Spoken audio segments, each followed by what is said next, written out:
Before this story begins, imagine Yoruba land long ago. Yorubaland is the homeland of the Yoruba people in West Africa, around the current-day Nigeria. It was a land of many kingdoms, many chiefs, and many lively towns. People traded in busy markets. Farmers worked in wide farmlands. Storytellers spoke at night beside warm fires. Life was full and colorful, but disagreements began to grow. One disagreement became a long conflict, a conflict that lasted for many years, a conflict that changed the future of the Yoruba people forever. This is the story of the Kiriji War. Once upon a time in Yorubaland, many towns lived side by side. Some towns were large, some were small. All had their own leaders, traditions, and markets. For a long time they lived in peace. But one city became very powerful. The city was Ibadan. Ibadan was a military city. A military city is a place where many trained soldiers lived and controlled surrounding towns. The leaders of Ibadan collected tribute from smaller towns.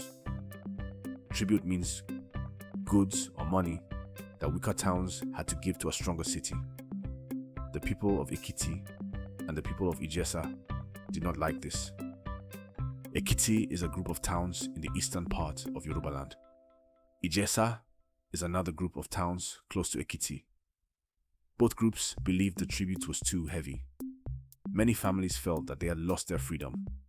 Traders complained that Ibadan soldiers controlled their trade routes. Chiefs complained that they could not make decisions on their own.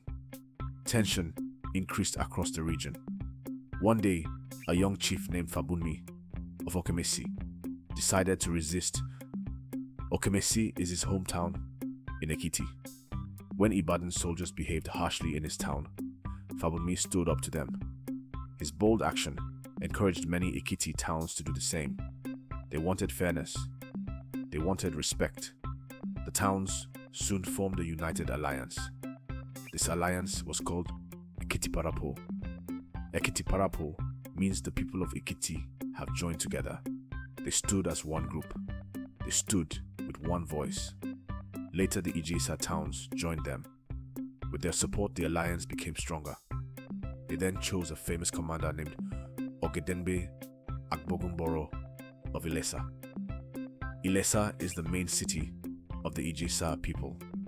Ogedenbe was respected all across Yorubaland. He was known for discipline, courage, and careful planning. On the Ibadan side, the leader was Are Latusa. His full title was Are Ona Kakanfo. This was the highest war title in the old Yoruba Empire. It meant he was the commander of all the armies in the land. Both sides prepared for war. The first major battles took place around the towns of Igbajo and Imesi. Igbajo is a hilltop town with large rocky formations. Imesi is a town with deep valleys and steep paths. When guns fired in these rocky places, the sound bounced from rock to rock. The sharp echo sounded like Kiriji. That echo gave the war its name, the Kiriji War. The fighting grew worse. Soldiers guarded roads. Families hid inside their homes. Traders stopped traveling.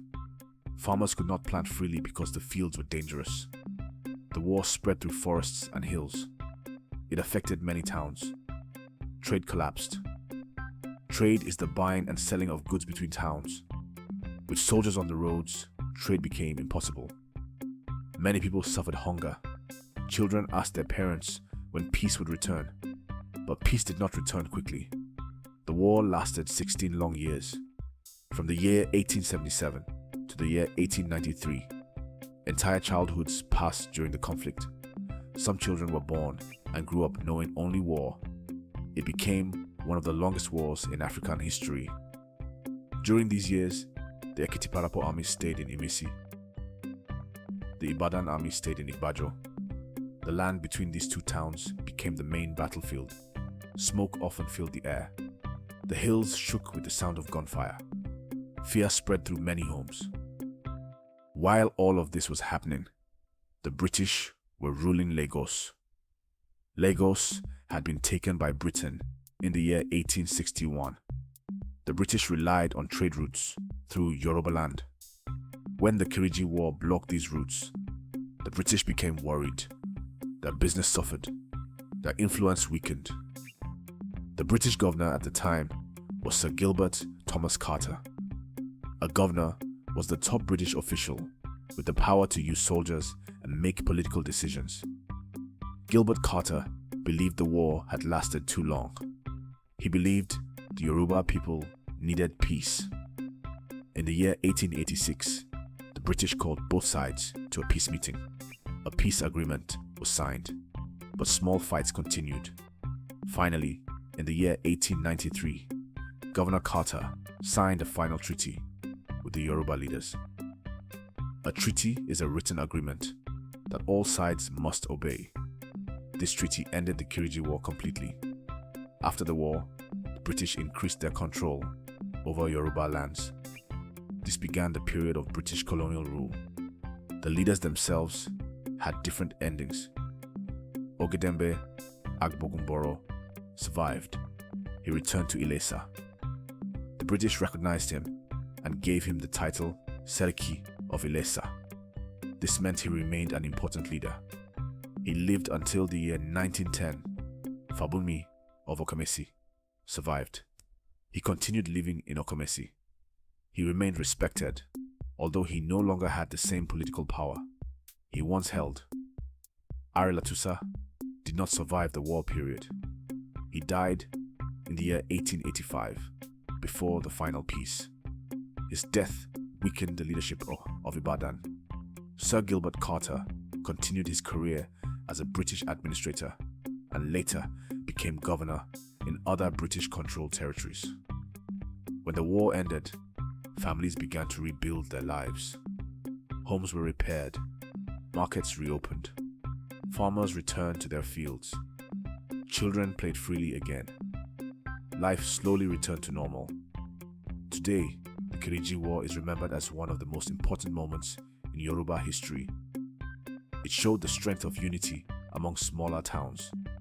It showed the challenges of power among larger cities. It also marked the moment when the British became deeply involved in Yoruba affairs. Visitors can still walk on the hills of Igbajo and the valleys of Imesi. They can imagine the loud echoes that once filled the land. Kiriji Kiriji, the sound that gave the war its name. The story of the Kiriji War teaches children about the dangers of war and the value of peace and unity.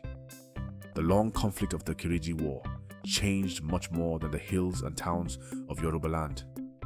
It helped create the modern shape of places like Lagos, a city where trade, politics, and colonial power joined together.